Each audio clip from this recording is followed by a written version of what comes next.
Alors, est-ce que tout le monde a bien les feuilles ? Voilà, je vous ai mis un texte de l'Évangile, mais nous n'allons pas commencer par lui. Je vous invite à vous porter directement au deuxième paragraphe, vous voyez, la lettre de Jacques, Jacques 2,13. Car le jugement est sans miséricorde pour celui qui n'a pas fait miséricorde, mais la miséricorde l'emporte sur le jugement. Et dans l'ancienne traduction, souvenez-vous, c'était « la miséricorde se moque du jugement ».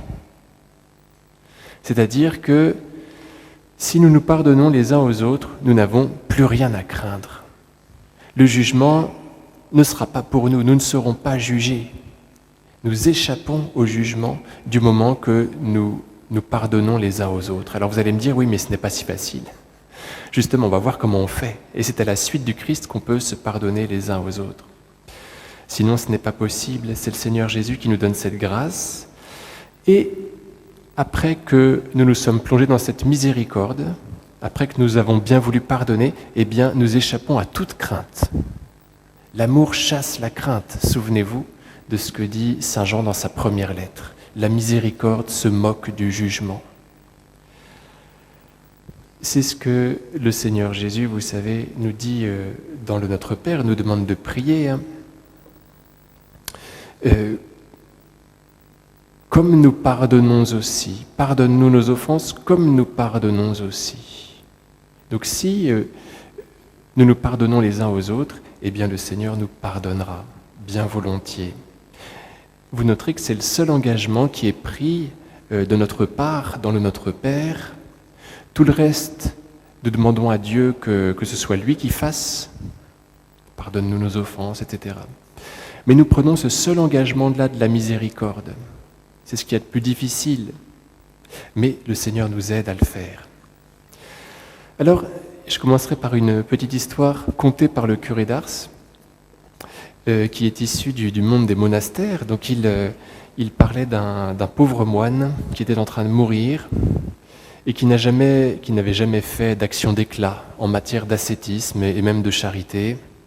C'était un moine lambda et son prieur s'inquiétait pour le salut de son âme. Il était venu au chevet de ce frère, il s'était ouvert de son inquiétude à ce frère, qui lui avait répondu d'une façon bonhomme, tranquille. « J'ai toujours pardonné aux autres », lui répond ce vieux moine. « Alors je ne risque absolument rien, je vais aller en paradis, j'en suis certain. » Vous voyez, il était assuré par sa miséricorde, par la miséricorde qu'il avait produite lui-même.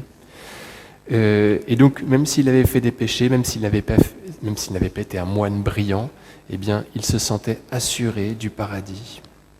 Et le curé d'Ars, prenant plaisir à conter cette histoire-là. Voilà, vous voyez, donc l'enjeu est très grand.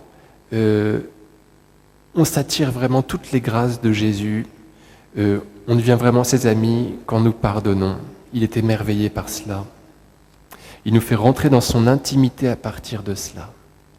Quand nous voulons bien répandre un peu notre sang, parce que c'est cela que nous faisons quand nous nous pardonnons les uns aux autres, parce que c'est dur, eh bien, cela attire le Christ. Il nous fait rentrer plus avant dans son intimité. Alors, une autre citation, vous voyez, Luc 6,36, « Soyez miséricordieux comme votre Père est miséricordieux ». Nous copions la miséricorde du Père que nous avons contemplée la dernière fois. Donc il s'agit de la contempler, de la recevoir, pour ensuite pouvoir être miséricordieux. Ce n'est jamais que dans la grâce de Dieu que nous allons pouvoir faire du bien. Souvenons-nous des deux premiers mystères joyeux. Nous avons d'abord l'Annonciation et puis ensuite la Visitation. La Vierge Marie est capable de cette charité envers Élisabeth parce qu'elle a pris soin de recevoir en elle tout d'abord le Verbe. Et donc elle court vers la montagne, elle court vers une ville de Juda, alors que ça monte, elle court alors que ça monte. Marie se rendit en hâte dans la montagne, vers une ville de Juda. Elle entra dans la maison de Zacharie et salua Élisabeth. Vous voyez, elle est capable d'une grande force parce qu'elle vient de concevoir de l'Esprit Saint le Fils de Dieu, qu'elle porte en elle du coup. La charité est une flèche que tire la volonté, dit Thérèse d'Avila. Donc voilà Marie projetée, parce qu'elle a reçu le Fils de Dieu, parce qu'elle a reçu la miséricorde en elle, projetée dans une charité en acte. Soyez miséricordieux comme votre Père est miséricordieux. Il y a quelque chose d'intéressant à dire à propos de cette petite phrase, c'est qu'en lieu et place d'elle, dans l'Évangile selon saint Matthieu, dans le discours sur la montagne, nous avons cette injonction que nous entendons de la bouche du Seigneur Jésus, « Soyez parfaits comme votre Père du ciel est parfait ». C'est-à-dire que la perfection que Jésus nous demande de cultiver n'est autre que celle de la miséricorde. Voilà en quoi le Seigneur nous demande d'être parfaits, en matière de miséricorde. La miséricorde exprime la perfection divine. C'est dans cette mesure-là qu'il se montre miséricordieux, qu'il se montre parfait. C'est, vous savez, la collecte du 26e dimanche du temps ordinaire, de l'année A, si je me souviens bien, où l'on prie ainsi, « Dieu qui manifeste ta puissance en étant compatissant et en prenant en pitié ». C'est-à-dire que Dieu se manifeste comme puissant dans la mesure où il est miséricordieux. Et c'est vrai que c'est la chose la plus difficile, comme nous disions. Et donc quand nous parvenons à pardonner, eh bien nous nous montrons puissants. Et c'est comme cela que le Seigneur montre sa perfection, c'est en étant miséricordieux. Le monde enseigne le contraire. Le viril, vous voyez, c'est celui qui montre sa force, qui marche sur les autres, c'est celui qui casse. Eh bien, c'est tout à fait le contraire. Dans l'ordre de la grâce, le puissant, c'est celui qui se soumet, c'est celui qui est capable de se retenir, de se contenir. Alors, voilà ce que dit le Saint-Père dans Amoris Laetitia au numéro 91 à propos du premier terme de l'hymne à la charité.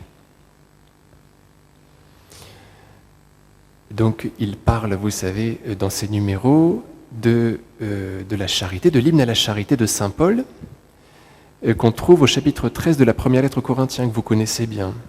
Et cet hymne commence comme ça, « La charité prend patience, macrotumei ». Alors lisons ce que dit le Saint-Père. La première expression utilisée est « macrotumei ». La traduction n'est pas simplement « qui supporte tout », parce que cette idée est exprimée à la fin du verset 7. On a « la charité supporte tout, espère tout ». Le sens provient de la traduction grecque de l'Ancien Testament où il est dit que Dieu est lent à la colère. Cela se révèle quand la personne ne se laisse pas mener par les impulsions et évite d'agresser. C'est une qualité du Dieu de l'Alliance qui appelle à l'imiter également dans la vie familiale. On loue la pondération de Dieu pour donner une chance au repentir. On insiste sur son pouvoir qui se manifeste quand il fait preuve de miséricorde. La patience de Dieu est un acte de miséricorde envers le pécheur et manifeste le véritable pouvoir. Bon, c'est une traduction, hein, vous voyez que le français n'est pas très bon, mais on comprend ce que le Saint-Père veut dire. La patience de Dieu est un acte de miséricorde envers le pécheur et manifeste le véritable pouvoir. C'est comme cela que le Seigneur se montre puissant. Autrement dit, il va nous coûter que de pardonner. Cela ne va pas se faire simplement, étant donné que quand nous parvenons à transmettre une miséricorde, eh bien nous atteignons la perfection. Donc il faut bien s'attendre à ce que ce pardon que nous devons donner ne soit pas une mince affaire. Alors, tout d'abord, pour pardonner, il nous faut capter cette miséricorde de Dieu que nous avons contemplée la dernière fois, et donc ne pas avoir peur de nous approcher de lui. Sainte Thérèse de Lisieux nous dit ces choses très intéressantes que je vous ai copiées. Quelle douce joie de penser que le bon Dieu est juste, c'est-à-dire qu'il tient compte de nos faiblesses, qu'il connaît parfaitement la fragilité de notre nature. C'est ce que nous disions la dernière fois avec l'aide de Charles Péguy. Seigneur, vous nous avez fait de terre, ne vous étonnez pas de nous trouver terreux.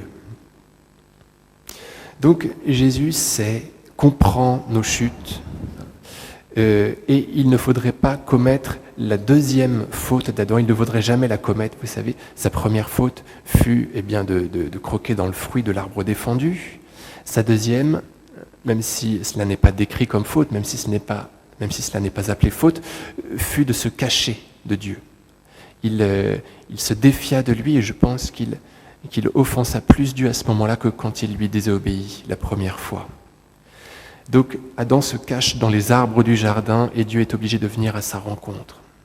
Quand nous ne sommes pas fiers de nous, n'oublions pas que le Seigneur nous attend et qu'il pourrait être encore plus offensé par le fait que nous doutions de lui. Voilà ce que nous enseigne Thérèse de Lisieux. J'espère autant de la justice du bon Dieu que de sa miséricorde, et c'est parce qu'il est juste qu'il est compatissant et rempli de douceur. Nous sommes nuls, donc il est juste que le Seigneur se comporte, prenne acte de cette nullité, vous voyez, parce qu'il nous a fait comme cela. Il a permis que nous péchions au départ de notre histoire, et donc il est juste qu'il nous traite avec miséricorde. Vous voyez comment Thérèse de Lisieux réunit miséricorde et justice. Souvenons-nous de Jésus qui vient recevoir le baptême de Saint Jean-Baptiste, un baptême pour la rémission des péchés. Saint Jean-Baptiste ne veut pas donner ce baptême à son cousin, qu'il sait être exempt de tout péché. Et Jésus lui dit, laisse faire, c'est ainsi qu'il convient d'accomplir toute justice. C'est ce qui est juste, que je me soumette comme cela, que je vous prenne en moi, que je vous fasse miséricorde. Donc la justice pour Jésus n'est pas la nôtre, nous n'avons pas la même justice. Pour Jésus, la justice, c'est la miséricorde. En fait, les deux vont ensemble. Alors, une mystique que j'aime beaucoup, Gabrielle Bossy, une infirmière, elle était infirmière pendant la Grande Guerre, donc pendant sa jeunesse, elle a vu beaucoup d'horreurs, et ensuite elle est restée célibataire, cette femme-là, donc elle a vécu au XXe siècle, et elle était gratifiée sur la fin de sa vie de paroles de Jésus, qu'elle entendait comme cela, elle n'était pas tout à fait sûre que c'était Jésus qu'elle entendait. Et puis un père jésuite lui a fait remarquer que ses propos ressemblaient vraiment à ceux du Christ, qu'ils correspondaient à l'Évangile, et donc que ces motions intérieures pourraient très bien lui être données de la part de l'Esprit Saint, que ce pouvait bien être le Fils qui lui parlait. Et donc elle a couché par écrit ces paroles, et je vous conseille cet auteur mystique qui parlait avec Jésus, et on peut voir vraiment l'amour de Jésus à travers ce qu'il lui dit. Seigneur, donne-moi ce qui peut me rendre moins misérable à tes yeux. Il me suffit que tu m'exposes ta misère. N'est-ce pas toujours elle qui m'attire?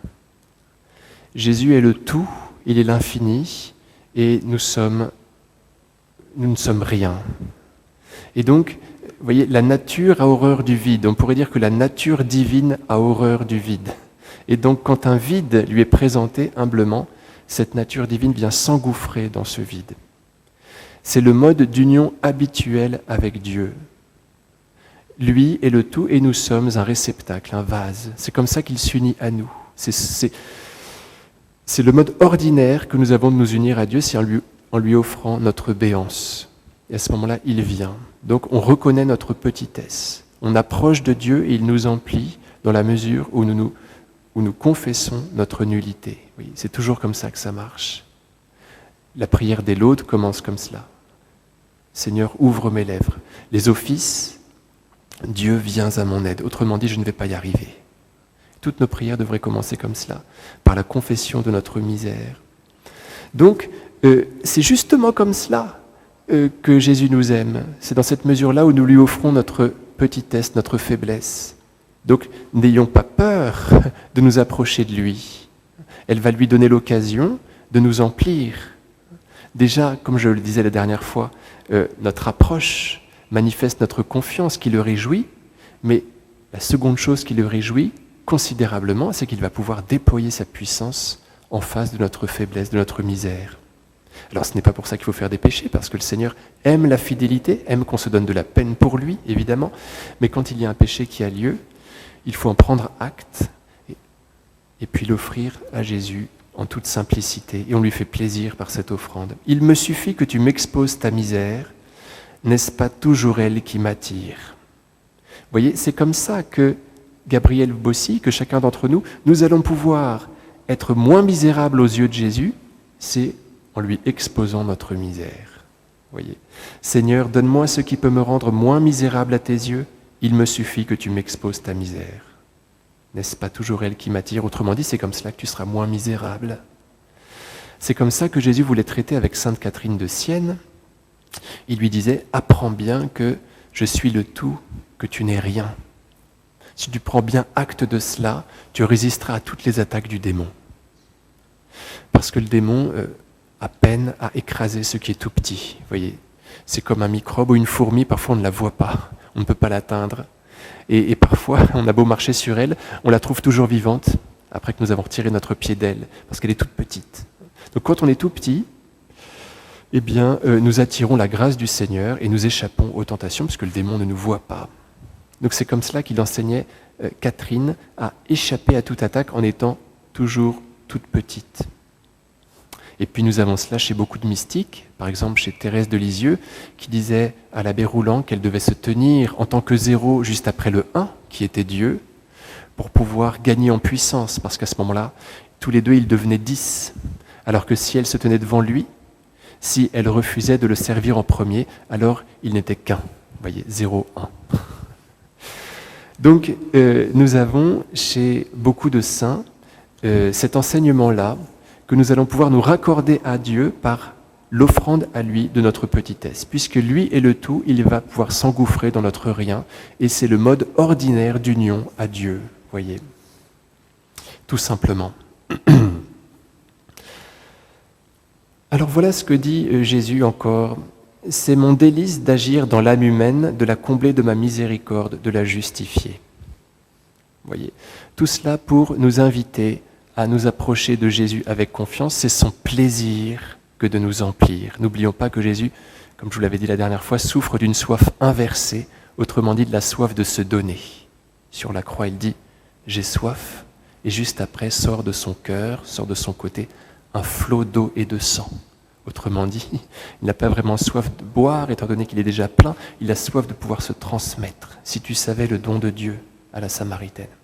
Et donc c'est un plaisir pour Jésus de pouvoir transmettre sa miséricorde. C'est pour cela que quand nous nous sentons en besoin de miséricorde, n'ayons pas peur de nous approcher de Jésus, étant donné qu'à ce moment-là, à coup sûr, nous le réjouissons. Voilà, Jésus à Sainte Faustine, petit journal, 1783. Et voilà ce que Jésus dit à Gabriel Bossi, que celui-là me fait plaisir, qui me découvre ainsi ce qu'il est, dans l'espoir de me procurer par son abaissement de la gloire et l'amour dont le monde me sèvre. On procure à Jésus, quand on s'approche de lui misérablement, de la gloire, parce qu'il va pouvoir déployer sa puissance, et on lui procure et on lui donne de l'amour, parce que c'est un plaisir pour lui que de déployer sa puissance, donc on l'aime de cette façon. Inversement, Jésus à Sainte Faustine, petit journal 1073, « Oh, quelle douleur les âmes me causent quand elles ne veulent pas recevoir les flammes de ma miséricorde. » Voilà. Parce qu'à ce moment-là, elles restent comprimées en mon cœur, et Jésus se plaint, à Thérèse de Lisieux en particulier, en tout cas c'est comme ça qu'elle le fait parler, de ces flots qui restent comprimés en son cœur et qui le brûlent, qui le font souffrir. Ainsi aussi à Marguerite Marie. Alors, tout cela, bien sûr, pour nous inviter à ne jamais avoir peur de nous approcher du cœur de Jésus et recevoir sa miséricorde pour pouvoir ensuite la transmettre. Voilà ce que dit Jésus à Marcel Vannes, le 9 mai 1946. « Jamais le péché n'offense mon amour. Il n'y a absolument rien qui offense mon amour. » C'est très, très curieux d'entendre des choses comme ça. Si ce n'est le manque de confiance en mon amour. Marcel, ô petit frère, prie pour que les âmes pécheresses, si nombreuses, ne perdent jamais confiance en mon amour. Tant qu'elles gardent cette confiance, le royaume des cieux ne cesse de leur appartenir vraiment.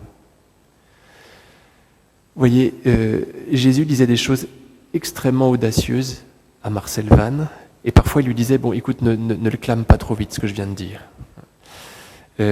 Toujours est-il que ce fut écrit et publié, et donc il nous est donné de lire ce que Jésus disait, ce que son cœur disait à Marcel Vannes.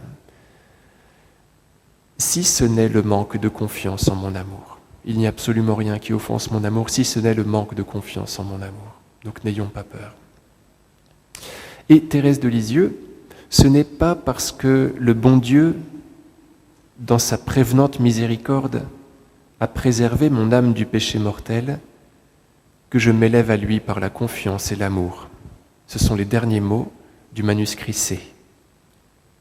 Ce n'est pas, j'ai oublié le pas, pardonnez-moi, ce n'est pas parce que le bon Dieu, dans sa prévenante miséricorde, a préservé mon âme du péché mortel, que je m'élève à lui par la confiance et l'amour. Autrement dit, même si j'avais fait les 400 coups, je m'élèverai à lui par la confiance et l'amour. Ce n'est pas parce que je suis clean, sans tâche, que je m'approche de Dieu.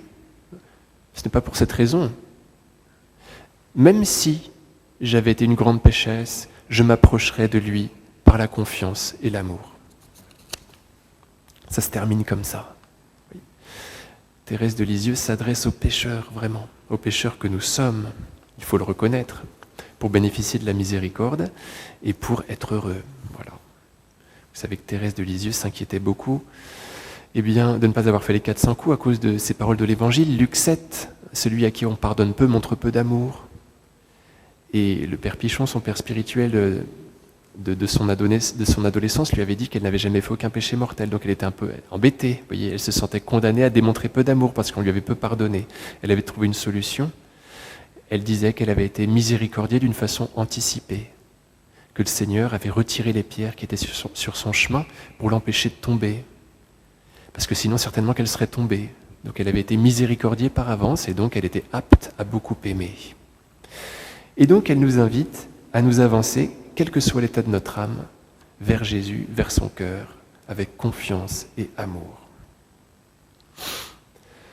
Alors cette miséricorde, il nous faut la capter d'une façon continuelle. C'est-à-dire que nous pouvons constater notre misère voilà, ça peut être une grâce, vous voyez, que de constater notre misère très régulièrement, de voir ce que nous valons. Le Seigneur peut faire cette grâce-là.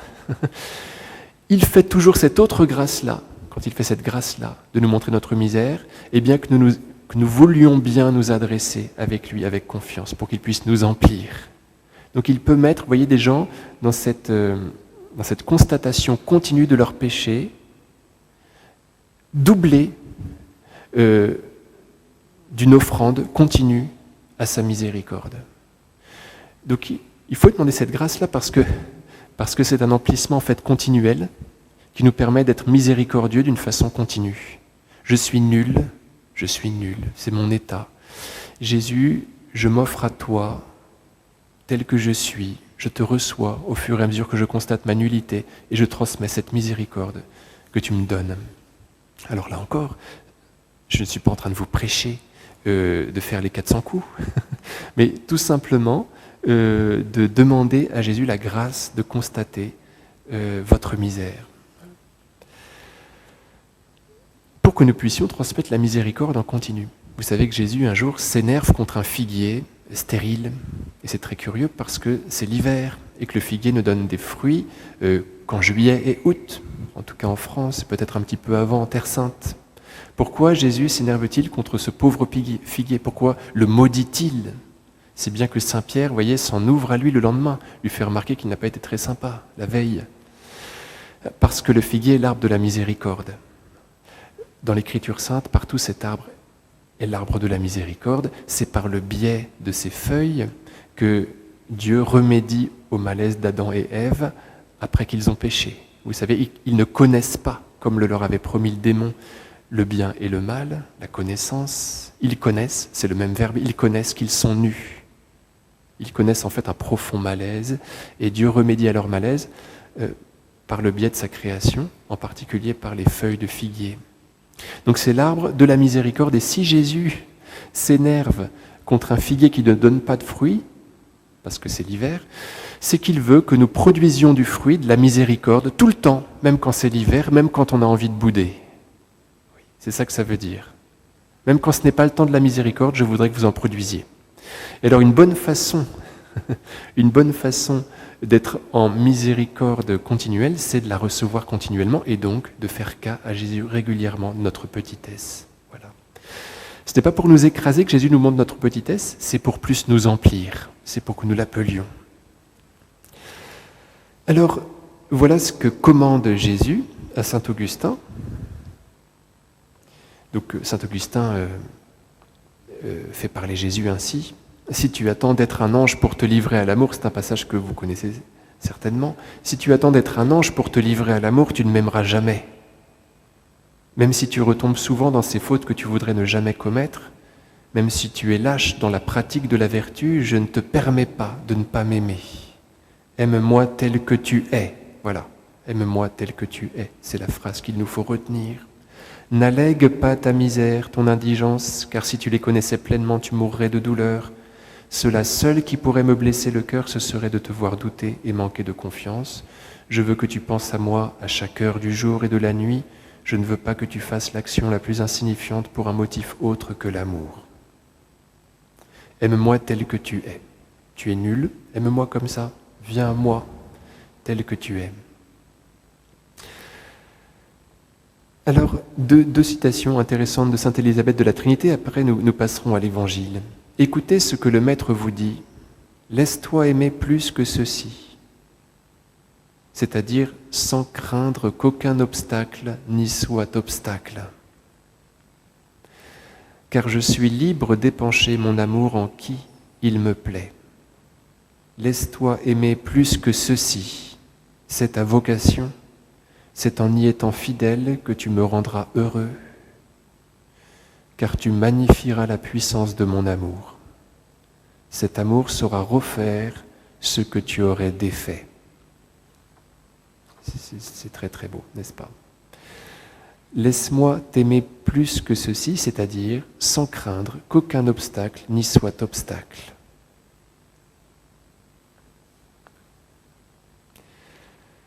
Autre citation de la lettre 249.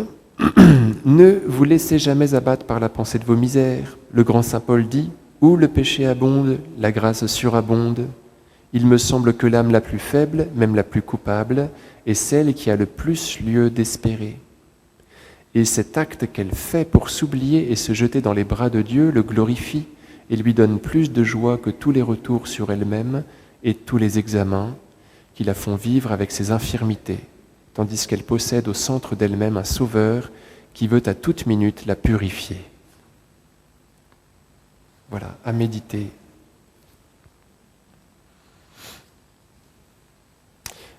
Même la plus coupable est celle qui a le plus lieu d'espérer. C'était la citation, vous voyez, cela correspond à ce petit mot de sainte Faustine que je vous disais la dernière fois. Ce petit mot que Jésus lui avait adressé à sainte Faustine.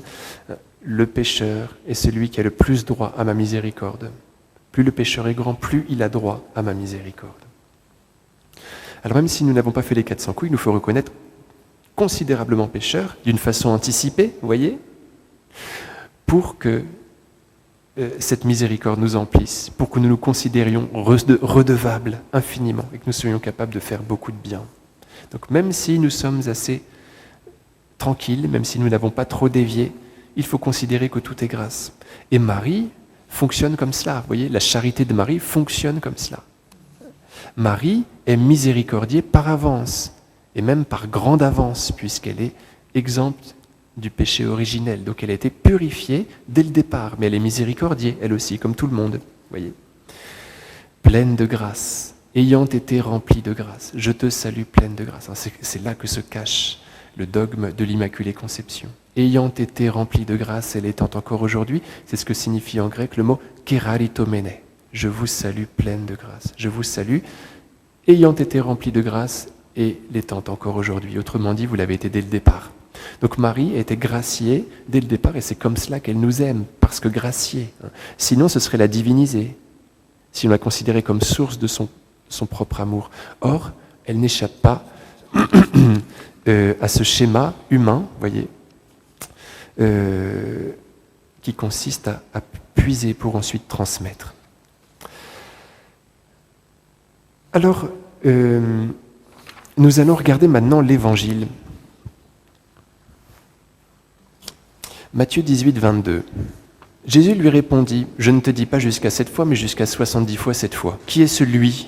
Vous savez, Jésus lui répondit, « C'est Saint Pierre. » Vous vous souvenez de cette histoire? Saint Pierre vient voir Jésus, lui demande, « Si quelqu'un m'offense, jusqu'à combien de fois devrais-je lui pardonner? Jusqu'à 7 fois. Je ne te dis pas jusqu'à 7 fois, mais jusqu'à 70 fois 7 fois. » Alors, ainsi le royaume des cieux est comparable à un roi qui voulut régler ses comptes avec ses serviteurs. Il commençait quand on lui amena quelqu'un qui lui devait 10 000 talents, c'est-à-dire 60 millions de pièces d'argent. Comme cet homme n'avait pas de quoi rembourser, le maître ordonna de le vendre avec sa femme, ses enfants et tous ses biens en remboursement de sa dette. Alors, tombant à ses pieds, le serviteur demeurait prosterné et disait « Prends patience envers moi et je te rembourserai tout. » Le tout est important. Saisi de compassion, le maître de ce serviteur le laissa partir et lui remit sa dette. Mais en sortant, ce serviteur trouva un de ses compagnons qui lui devait 100 pièces d'argent. Il se jeta sur lui pour l'étrangler en disant « Rembourse ta dette ». Alors, tombant à ses pieds, son compagnon le suppliait « Prends patience envers moi et je te rembourserai ». Mais l'autre refusa et le fit jeter en prison jusqu'à ce qu'il ait remboursé ce qu'il devait. Ses compagnons, voyant cela, furent profondément attristés et allèrent raconter à leur maître tout ce qui s'était passé. Alors celui-ci le fit appeler et lui dit « Serviteur mauvais, je t'avais remis toute cette dette parce que tu m'avais supplié. Ne devais-tu pas, à ton tour, avoir pitié de ton compagnon, comme moi-même j'avais eu pitié de toi ?» Dans sa colère, son maître le livra au bourreau jusqu'à ce qu'il eût remboursé tout ce qu'il devait. C'est ainsi que mon Père du ciel vous traitera si chacun de vous ne pardonne pas à son frère du fond du cœur. C'est terrible. Bon. Il y a une petite histoire, avant que je ne passe au commentaire de l'Évangile, de Don Cafasso, qui était un des pères spirituels de Don Bosco du temps de son séminaire. C'était un homme très, très maladif, pas beau, il paraît, physiquement, chétif, dont le confessionnal ne désemplissait pas. C'était un homme très bon. Et un jour, il reçoit quelqu'un qui lui confesse qu'il n'arrive pas à pardonner. Voilà. C'est son péché, je n'y arrive pas. Alors normalement, le droit canon et l'Évangile stipulent que quand quelqu'un veut rester dans son péché, donc de haine, eh bien on ne peut pas lui pardonner parce qu'il veut rester dedans. Vous voyez, donc la liberté de la personne fait échec à la miséricorde, quand c'est quelque chose de grave, bien évidemment. Et là, visiblement, c'était quelque chose d'important. Et donc Cafasso se souvient de ce qui est justice et de ce qui est miséricorde aussi. Il l'interroge et il lui dit « Bon, est-ce que vous ne voudriez pas penser à des qualités qu'il pourrait avoir, à des bienfaits qu'il aurait pu vous faire par ailleurs ?» Et le monsieur qui se confesse campe sur ses positions et dit « Non, alors là, c'est pas possible. Lui, je lui pardonnerai jamais. » Et alors, donc Cafasso lui dit « Alors écoutez, je vois que c'est difficile, prions ensemble notre Père. » Et donc il prie le Notre Père, et dans le Notre Père, vers la fin, il y a cette phrase-là, « Comme nous pardonnons aussi à ceux qui nous ont offensés. » À ce moment-là, donc ils le prient ensemble. Donc le pénitent a dit cette phrase. Donc Cafasso l'interrompt immédiatement et lui dit « Regardez, vous l'avez dit. » Voilà. Et donc c'est bon, je peux vous donner l'absolution. Donc c'est-à-dire que Jésus sera miséricordieux de cette façon. Il est infiniment miséricordieux, et si nous avons du mal à pardonner, il nous comprend et il nous aidera. Alors, cet homme-là doit 60 millions de pièces d'argent. Une pièce d'argent, c'est le salaire journalier d'un travailleur agricole, d'après la parabole, vous savez, la parabole des ouvriers de la dernière heure. Ils se mettent d'accord sur un salaire qui est celui d'un denier d'une pièce d'argent pour la journée. 60 millions de pièces d'argent, c'est-à-dire 200 000 ans. 200 000 ans de salaire, vous voyez. Autrement dit, comment est-ce qu'on dit, le débiteur doit la vie éternelle. On comprend de quoi Jésus parle. Il lui doit la vie éternelle. 10 000 talents, souvenons-nous, dans la parabole des talents, eh bien, il y en a un qui se fait remettre 5 talents, un autre 2, un autre 1. Voilà. 10 000 talents, vous voyez. Nous sommes dans un autre ordre, dans quelque chose de beaucoup plus considérable. Donc, le débiteur doit la vie éternelle, et c'est chacun de nous qui devons au Maître, qui est bien sûr Dieu, la vie éternelle, étant donné que Jésus commence sa parabole comme ça. Le Maître commençait quand on lui amena quelqu'un qui lui devait. Il commençait. Vous voyez, la première personne sur laquelle il tombe, c'est quelqu'un qui lui doit la vie éternelle. On peut en déduire que c'est le cas de tout le monde. Voyez. Comme cet homme n'avait pas de quoi rembourser, le maître ordonna de le vendre avec sa femme, ses enfants et tous ses biens en remboursement de sa dette, verset 25. Étant donné qu'il lui doit la vie éternelle, eh bien, le maître prend cette mesure terrible, eh bien, de le dépouiller de tout, de sa vie. Il le vend, autrement dit, il le tue. Et il lui prend sa femme et ses enfants et tous ses biens. Autrement dit, il lui prend toute sa vie. Puisqu'il lui doit la vie, eh bien, c'est normal qu'une telle mesure soit prise. Dans le droit juif, on avait le droit de vendre en esclave un voleur, mais en aucun cas on avait le droit de vendre sa femme et ses enfants. C'était interdit. Dans des cas extrêmes, le voleur pouvait être vendu pour que la personne lésée soit remboursée, mais cela ne pouvait arriver pour sa famille. Donc c'est une mesure terrible qui a pour but de faire que le débiteur se rende compte, en fait, de tout ce qu'il devait. Et visiblement, il ne va pas s'en rendre compte. Prends patience envers moi et je te rembourserai tout. Comme si cela était possible, qu'il rembourse tout. Voyez ? Quand il va sauter à la gorge, celui-là, quand ce débiteur va sauter à la gorge de son propre débiteur quelques versets plus loin, ce dernier sera un peu plus humble, qui lui promettra qu'il remboursera, point. Voyez ? Je te rembourserai. Autrement dit, le tout du premier débiteur est mis en relief. Il y a un contraste, et donc une mise en relief du tout de la déclaration du premier débiteur, je te rembourserai tout. Cela n'est pas possible, il ne se rend pas compte en fait. Il ne se rend pas compte de tout ce qui lui a été remis, qu'il lui a été remis la vie, qui lui a été remise la vie éternelle. Et c'est là que le bât blesse. N'ayant pas conscience de tout ce qu'il a reçu, il ne sera pas capable de transmettre la miséricorde. Et donc quand il tombe sur un de ses débiteurs, eh bien, il ne lui fait pas pitié. Il ne le prend pas en pitié, il le jette en prison alors qu'il ne lui est dû que 100 pièces d'argent. Alors que lui, il lui a été remis 60 millions de pièces d'argent. À ce moment-là, son maître se met en colère, alors qu'avant, il ne s'était pas mis en colère. Voyez. On comprend qu'avant, il agissait froidement, ou plutôt chaleureusement, tout simplement pour que son débiteur se rende compte de tout ce qu'il lui devait. Voyez. Donc il l'ordonne de le vendre, tout simplement pour provoquer le cri du débiteur, et pour qu'il puisse lui faire miséricorde. Oui, dans un premier temps, le maître est d'égalité d'humeur. Il donne sa miséricorde selon ce qu'il est, la miséricorde. Quand il constate que cette miséricorde n'a pas été vraiment reçue et qu'elle n'est pas transmise, du coup, il se met en colère. Donc, Jésus voudrait qu'on sanctionne ce don de la vie éternelle qui nous est fait par transmission de cette vie éternelle, de cette miséricorde qu'il nous fait. Et le problème, donc, c'est quand on n'a pas conscience de tout ce que nous avons reçu. Le pape François insiste beaucoup sur ce qu'il appelle la mémoire deutéronomique. Vous savez, c'est tout simplement le livre du Deutéronome qui parle de la mémoire, de la nécessité de faire mémoire des bienfaits de Dieu. En particulier dans ce commandement, qui est un bienfait.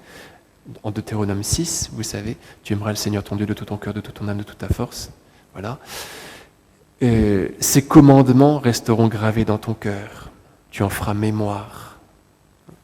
D'où les phylactères, que les Juifs, vous savez, phylactères, ça vient du mot phulasso, conserver, protéger en grec, qui sont des petites boîtes que les Juifs portent sur eux des petites boîtes qui contiennent des morceaux de loi. Et ils les portent sur leur cœur, selon ce qui est prescrit par le Deutéronome, et sur leur front pour qu'ils méditent cette loi, sur leur cœur pour qu'ils y adhèrent de tout leur cœur. Et donc ils le portent, il y a des lanières de cuir qui maintiennent ces petites boîtes sur le front et sur le cœur, mais alors ces lanières entourent le bras gauche qui est près du cœur. Et la boîte est entre le bras et la cage thoracique. Donc en fait la boîte touche le cœur. Bref, il y a différents usages. Mais les Juifs conservent la loi. Vous voyez, ils conservent ce bienfait qu'est la loi. Et le pape François doit nous demander de faire mémoire sans cesse des bienfaits de Dieu. Sa loi, mais aussi tout ce qu'il fait de bon dans notre vie. Et nous pouvons l'écrire. Et quand ça ne va pas, nous pouvons ressortir les carnets des bienfaits de Dieu pour nous rendre compte de sa miséricorde. C'est quelque chose que je ne pratique pas, mais que j'ai décidé de faire. Vous voyez, que je décide de faire maintenant. Parce que je pense que c'est très important. Alors, il nous faut nous souvenir des bienfaits de Dieu pour pouvoir pardonner à notre frère de tout notre cœur. Vous voyez, le verset 35. Si chacun de vous ne pardonne pas à son frère de tout son cœur, et on a envie de répliquer à Jésus, est-ce que là tu n'es pas un petit peu trop difficile ? Je veux bien passer sur les dettes, mais alors les remettre de tout mon cœur, là tu m'en demandes un petit peu trop. Ça ne va pas. Alors il faut bien comprendre ce que Jésus appelle par cœur. Le cœur, ce n'est pas le sentiment dans l'Écriture sainte. Le cœur, c'est la volonté. Comme dans l'expression française, avoir du cœur à l'ouvrage. Avoir du cœur à l'ouvrage. Ça ne veut pas dire que j'y vais de gaieté de cœur. C'est autre chose. J'y vais de tout mon cœur, c'est-à-dire je me donne de la peine. Je fais un effort pour cela. Alors, si on comprend cela, eh bien oui, d'accord, il va être possible de pardonner à mon frère de tout mon cœur. Je me souviens j'ai une petite sœur avec laquelle je me battais régulièrement. On n'est pas très espacés au niveau de l'âge quand j'étais petit. Et maman nous disait, quand elle nous trouvait comme ça, en train de nous disputer, elle nous forçait à nous embrasser. Voilà. Eh bien, voilà, embrassez-vous, comme cela a dû vous arriver quand vous étiez petit. Et puis, eh bien, je faisais un baiser comme ça, voilà, qui n'était pas vraiment de tout mon cœur. Mais cela nous dit un petit peu ce que signifie de tout son cœur, du fond du cœur de Jésus. Ça veut dire qu'il veut qu'on y mette notre effort, tout simplement. Il veut qu'on fasse effort. Alors, voilà ce que dit au 3e paragraphe du verso. Voilà ce que dit le pape Benoît XVI dans Deus Caritas Est, au numéro 17. Dieu ne nous prescrit pas un sentiment que nous ne pouvons pas susciter en nous-mêmes. Il nous aime, il nous fait voir son amour, et nous pouvons l'éprouver. Et à partir de cet amour premier de Dieu, en réponse, l'amour peut aussi jaillir en nous. Voilà.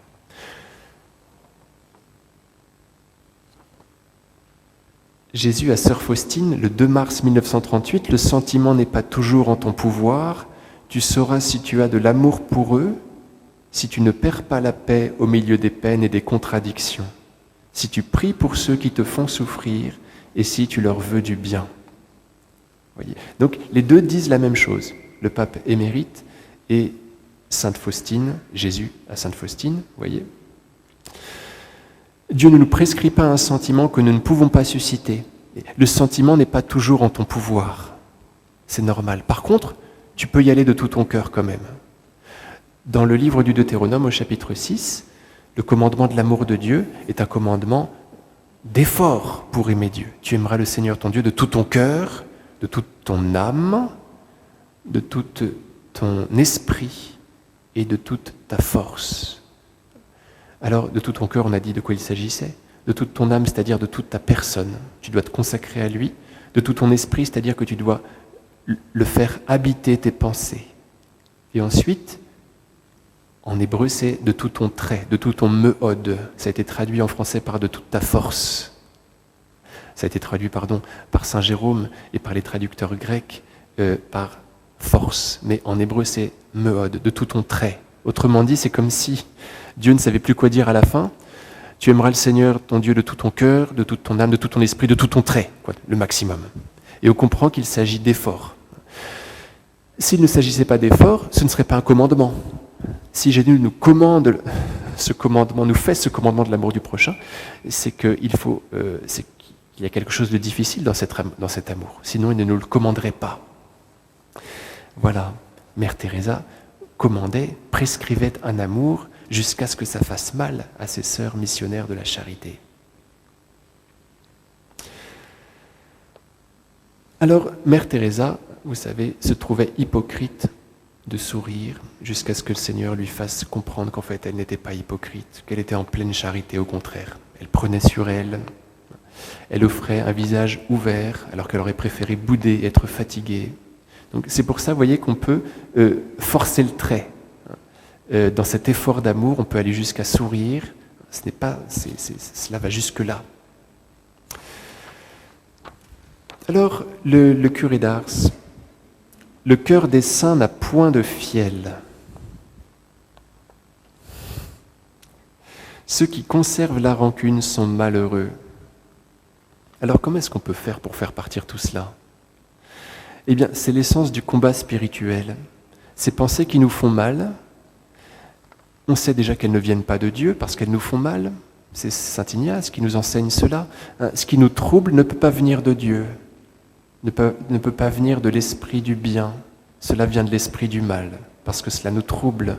Vous savez, c'est comme ça qu'il nous apprend à discerner les esprits. Et donc, si cela me fait mal, si cette pensée me trouble, elle ne vient pas de Dieu. Donc je n'ai pas le droit de l'entretenir, il faut que je la fasse disparaître. Attention, non pas en l'enfouissant, sinon elle va ressortir par un côté, mais en l'offrant à Dieu pour qu'il la transforme en paix. Donc ce combat, cet effort, c'est là que je viens, intérieur, va être un combat d'offrande, le combat spirituel. C'est ça le combat spirituel, c'est un combat que l'on mène par l'offrande. Cette pensée me fait mal, m'envahit, me revient souvent. Alors Jésus, je ne l'enfouis pas, sinon elle va ressortir par un côté. Elle va me brûler. Mais je te l'offre pour que tu la transformes en paix. Et peut-être que cette offrande, je vais devoir la faire longuement, indéfiniment. La paix finira toujours par arriver. Peut-être que Jésus va me remettre dans le combat. Il va permettre cela. Alors à ce moment-là, il faudra que je reprenne l'offrande. Si le combat dure, c'est souvent que je le vis pour quelqu'un. Quand je suis pris par une rancune qui dure indéfiniment, quand ça me revient, c'est Jésus qui me dit « combat pour quelqu'un ».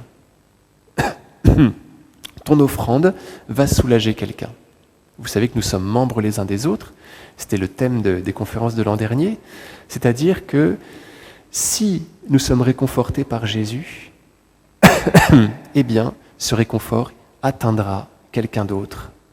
Parce que nous sommes reliés par des liens très forts, par les connexions internes, comme dit saint Paul, qui sont dans le corps mystique du Christ, dans l'Église. Donc de même que nous pouvons, vous voyez, être affligés par égard pour quelqu'un d'autre qui souffre, le Seigneur me partage son fardeau, eh bien je peux faire bénéficier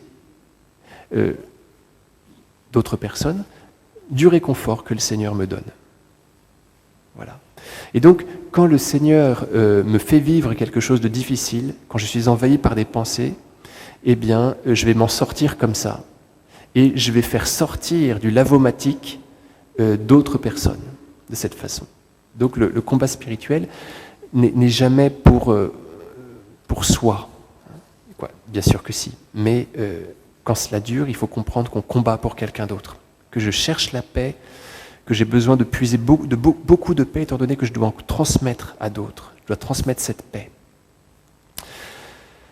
Voilà. Alors, voilà comment nous nous en sortons pour faire sortir le fiel de notre cœur.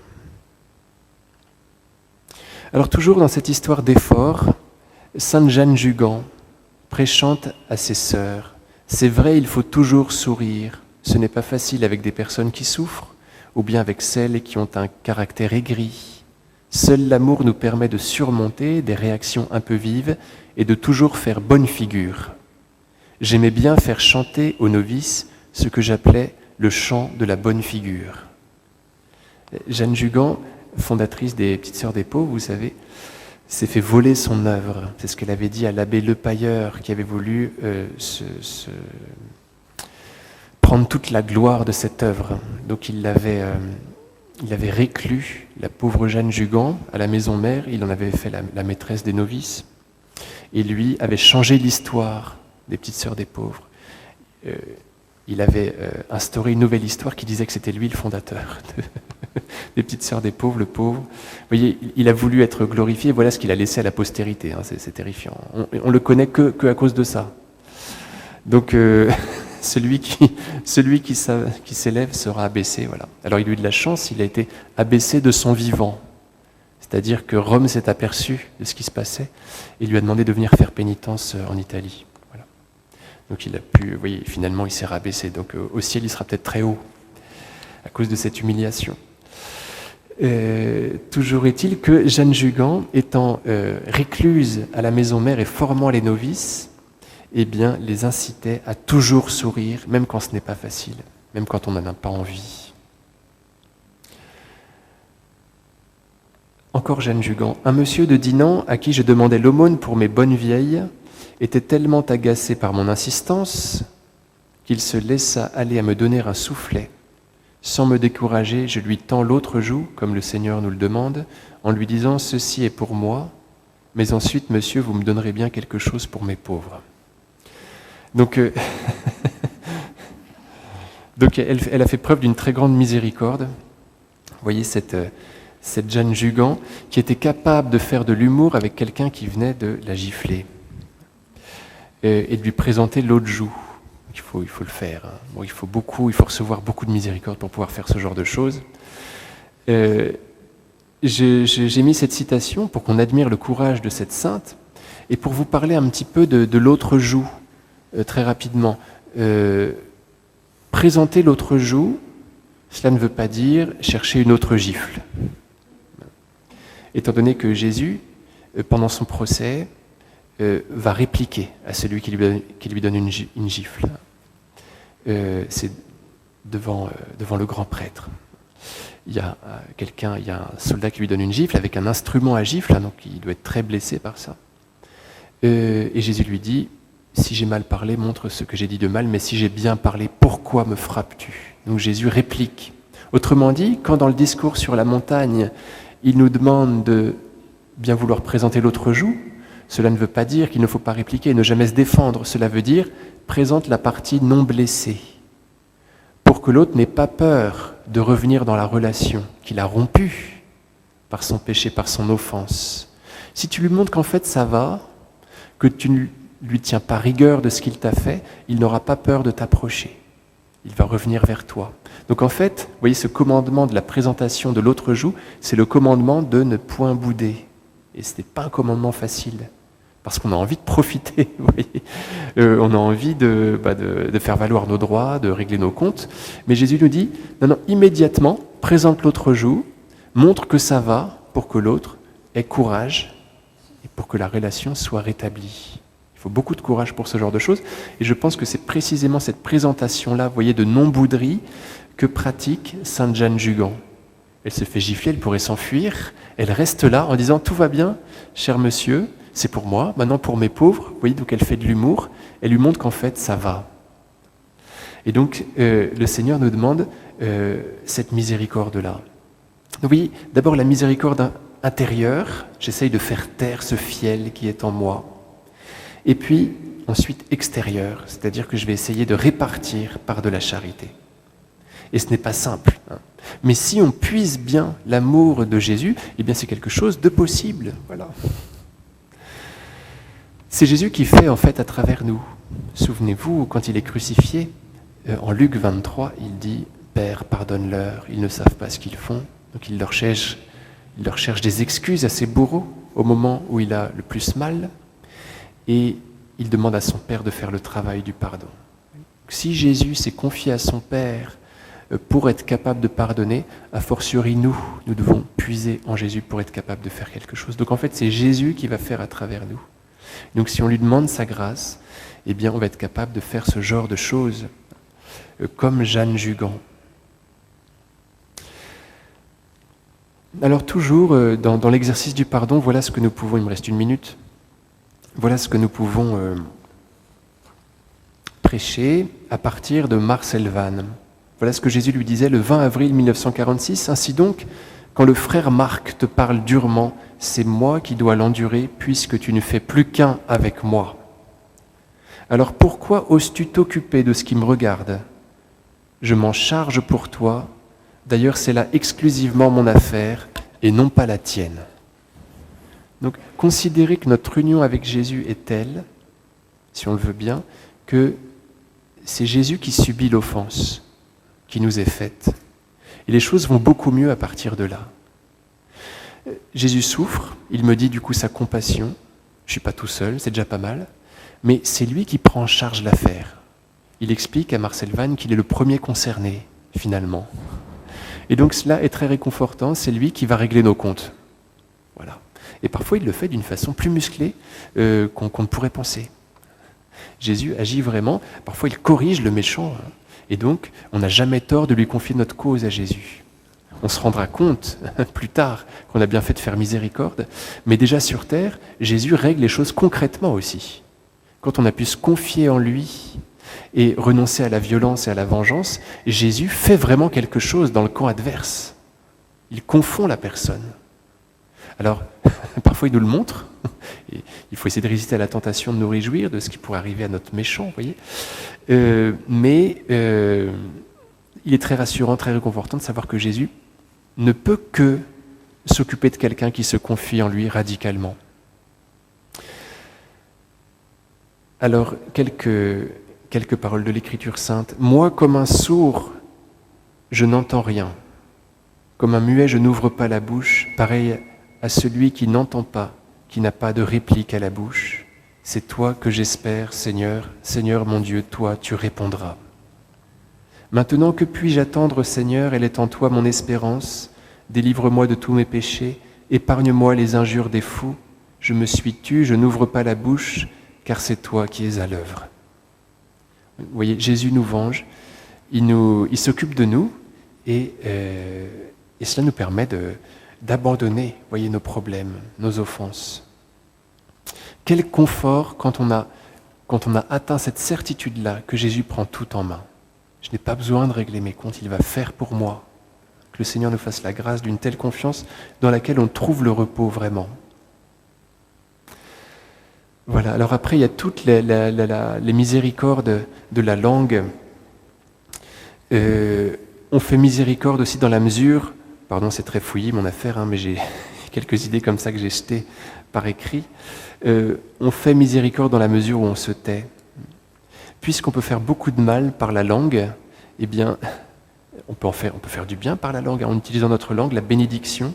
C'est une miséricorde parfois que de se taire. Parfois, l'Esprit Saint nous fait sentir que des paroles vont être malheureuses. Ayons la miséricorde de ne pas les dire. N'as-tu pas manqué bien des fois d'entrer dans l'amoureux silence du cœur? Jésus à Gabriel Bossy. Saisis comme une fleur à m'offrir toute occasion de te taire.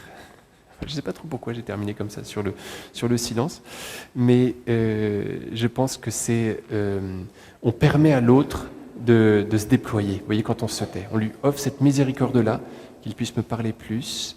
Et le Verbe d'ailleurs, c'est une miséricorde envers Jésus, qui est le Verbe, qui est la parole, qui peut plus s'épanouir dans cette mesure-là où nous voulons bien nous taire. Alors mes amis, est-ce que vous avez des choses à dire, des questions, des remarques, des corrections? Et M. Chardonnay va faire circuler le micro.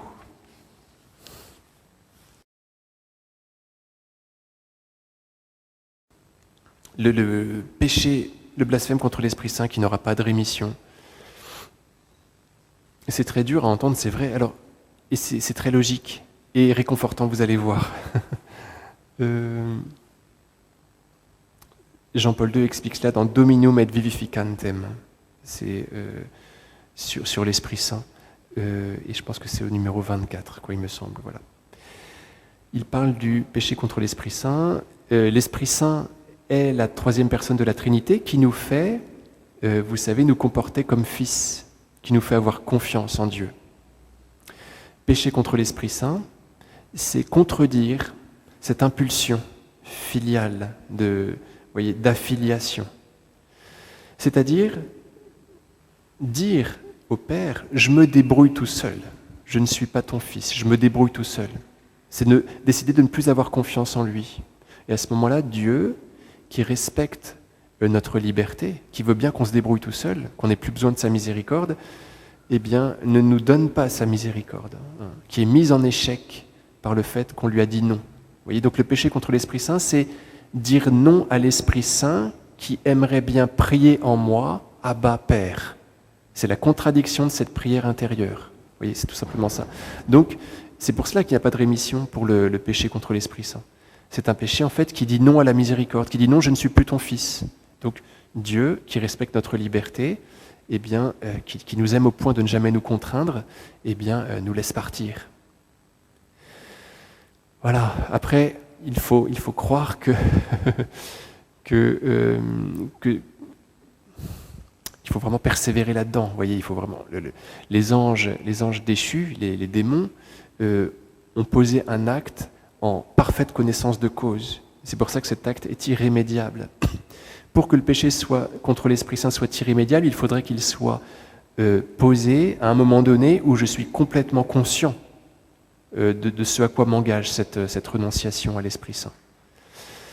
Et je pense qu'on arrive à un tel moment seulement après la mort.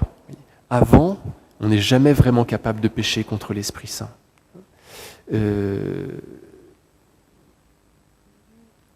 Parce que Jésus se dit, bon, il n'est pas vraiment conscient, quoi. Alors, je ne sais pas si on peut dire que c'est un péché contre l'Esprit Saint, mais c'est vrai que des péchés contre l'Esprit Saint, on peut en commettre plein, vous voyez, parce qu'on refuse l'aide de Dieu. Ce péché n'obtiendra pas de rémission dans la mesure où il emplit notre vie, où il marque toute notre vie, jusqu'à la fin. C'est-à-dire que je refuse la miséricorde de Dieu. Donc, peut-être que le Fils prodigue a péché contre l'Esprit, en tout cas, pas jusqu'à la fin, étant donné que finalement, il se laisse faire par l'Esprit Saint, il revient vers le Père.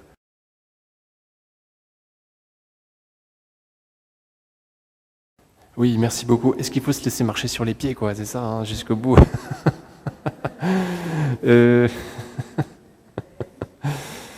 pensais pas à ça en parlant de silence, mais d'une façon plus générale. Bon, Jésus réplique pendant son procès. Il se défend par l'Esprit Saint. D'ailleurs, il nous promet l'Esprit Saint pour les moments difficiles, qui nous inspirera une sagesse à laquelle personne ne pourra rien opposer.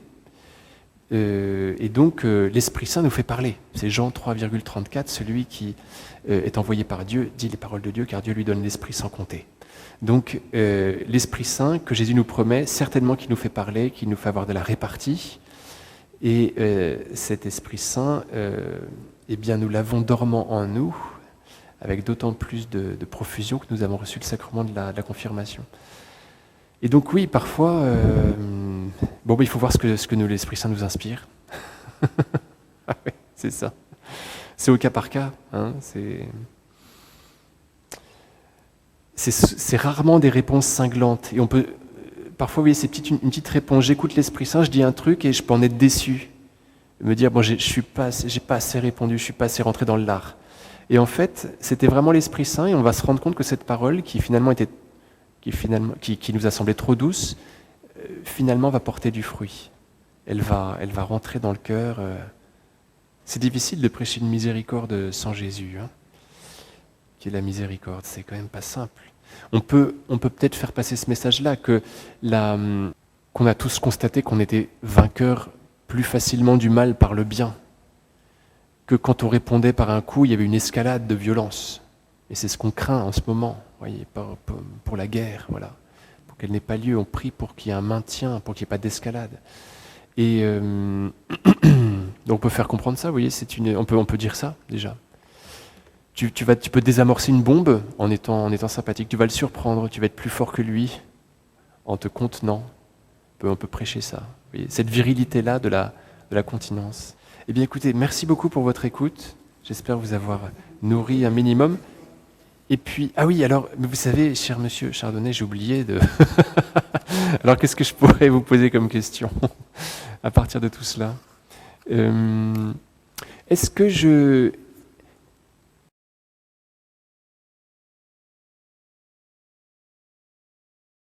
qu'après une offense, je pense immédiatement à m'engouffrer dans le cœur de Jésus? Est-ce que j'ai ce réflexe-là?